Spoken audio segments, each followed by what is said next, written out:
When you build a pond using rock and pebbles, you'll end up with muddy water. So how do you quickly turn all that muddy water into nice clear water without using heaps of water washing off the rock and the pebble? G'day, my name is Kev. The aim of my channel is to help people build and maintain ponds without spending a fortune. If that sounds like something that interests you, you might like to subscribe and check out my website, ozponds.com. When you first turn the pumps on, all that dirt and debris that came in on the rock and the gravel turns the water an orange muddy mess. Now if I was smart, and I'm not, I would have washed all the rock and gravel down before adding it into the pond. And then once it was in the pond, I should rinse it off again, then empty it out and start with cleaner water. Part of my problem is I own a wholesale plant nursery, so I'm very water conscious. You may think that this filtration and circulation is going to help clear this orange mess, but it won't. The problem is that the muddiness is caused by clay particles. And once these clay particles get suspended in the water, they separate and won't clump together. That means they just keep passing through the pumps and the filters. So you need to add a flocculant to force them to clump together.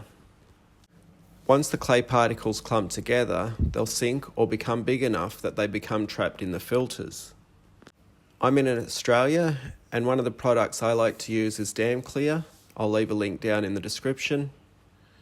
But any pond flocculant is going to do the job. I'll leave some Amazon links to other products that will work and are available worldwide. So in this picture you can see how muddy the pond is. And this is 2 days after applying the flocculant. Of course, when I did the edge work, I needed to reapply as I added more clay into the water, but a couple of days later, the water is clear as. Now if you use this method, you'll need to remember that all the clay is still inside the pond. That clay provides nutrients to plants, and the most opportunistic plant in an aquatic environment is algae. So at the moment the water looks nice and clear, but any day now expect the string algae to start.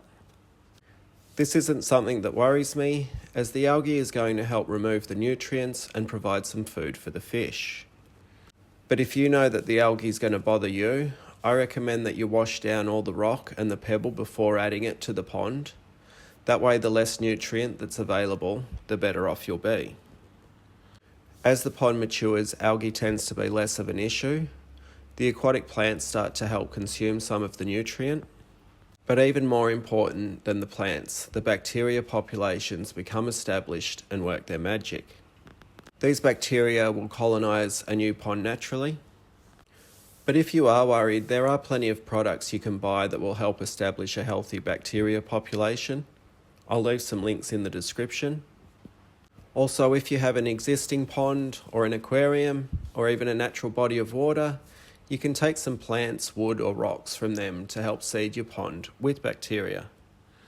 Just keep in mind these objects may also have fish eggs, snails or something else that you don't want in your pond. Me personally, I'm always sharing plants amongst my ponds, and as a result they all have snails. Anyway, I got sidetracked again. If this was helpful, feel free to click the little thumbs up button. Thanks for watching. See ya.